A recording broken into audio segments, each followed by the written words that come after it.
Once on a time, in olden Ireland, there lived a king and a queen who had one son, and he was called Billy Beg. When Billy was a wee lad, the queen gave him a little bull calf. Billy was very fond of the bull, and the bull was just as fond of him.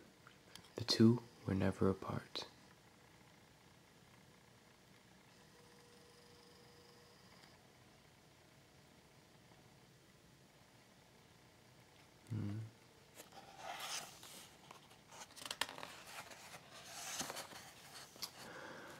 After some time, the queen died, and the king married again. The new queen didn't take to Billy, and no more did she like the bull.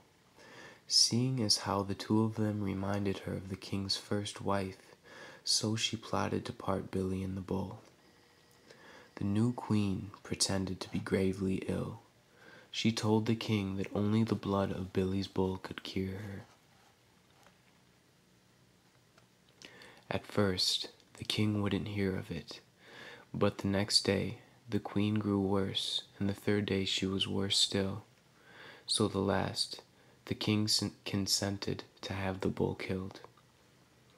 When Billy heard this, he got very down in the mouth entirely. But the bull said, "Keep up your heart. The queen will never taste a drop of my blood."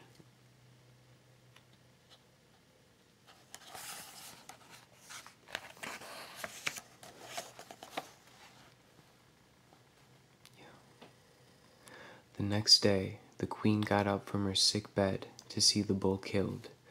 But before the wicked deed could be done, the bull said to Billy, "Jump on my back."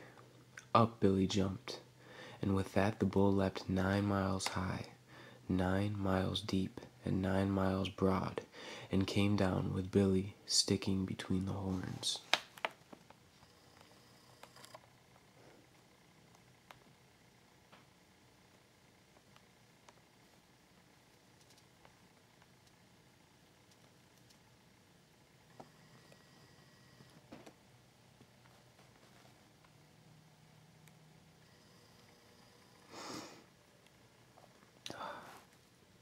Hundreds were looking on, dazed at the sight.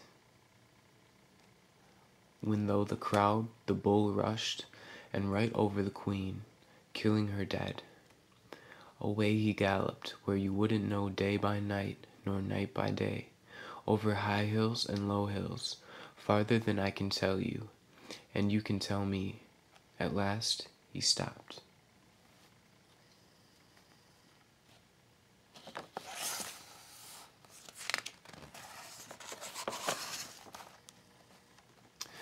"Now then," said the bull to Billy, "put your hand in my left ear and you'll find a napkin. When you spread it out, it will be covered with food and drink, fit for the king himself." Billy did this and ate and drank to his heart's content. Then he rolled up the napkin and put it back in the bull's ear. "Now put your hand in my right ear and you'll find a stick.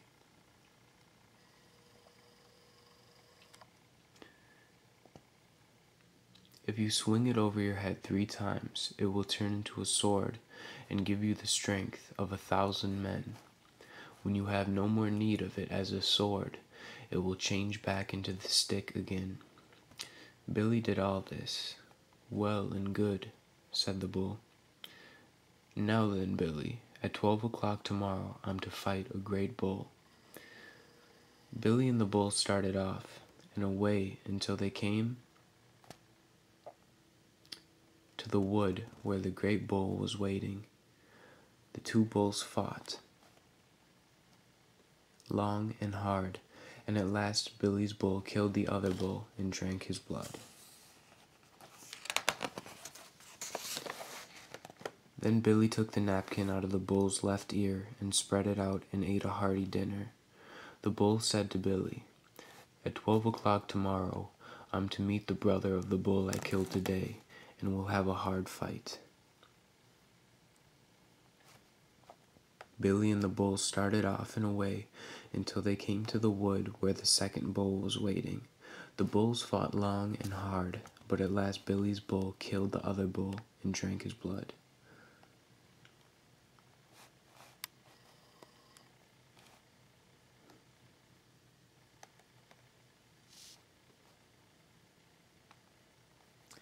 Then Billy took the napkin out of the bull's left ear and spread it out and ate a hearty dinner.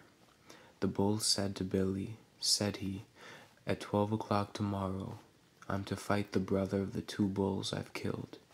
He's called the Black Bull of the Forest and is the strongest of them all. He'll be too able for me, Billy. When I'm dead, you must take out your knife and cut a strip from the hide off my back, and another strip from my belly, and make a belt of them. And as long as you wear this belt, you cannot be killed. And remember to take with you the napkin, so you'll never be hungry, and the stick, so you'll always be able to overcome your enemies."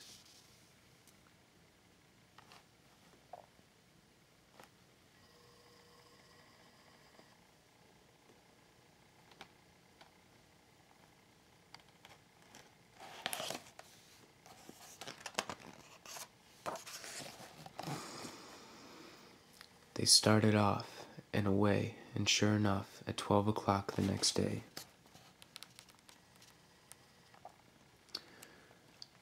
they met the great Black Bull of the forest. The two bulls started to fight, and like of that fight was never seen before nor since. They knocked the soft ground into hard, the hard into soft, the soft into spring wells, the spring wells into rocks, and the rocks into high hills. At last, the great Black Bull of the forest killed Billy's bull and drank his blood. Billy thought his heart would break. He cried over the bull for 2 days, neither eating nor drinking. After his fast he was very hungry, so he spread out the napkin and ate a hearty dinner.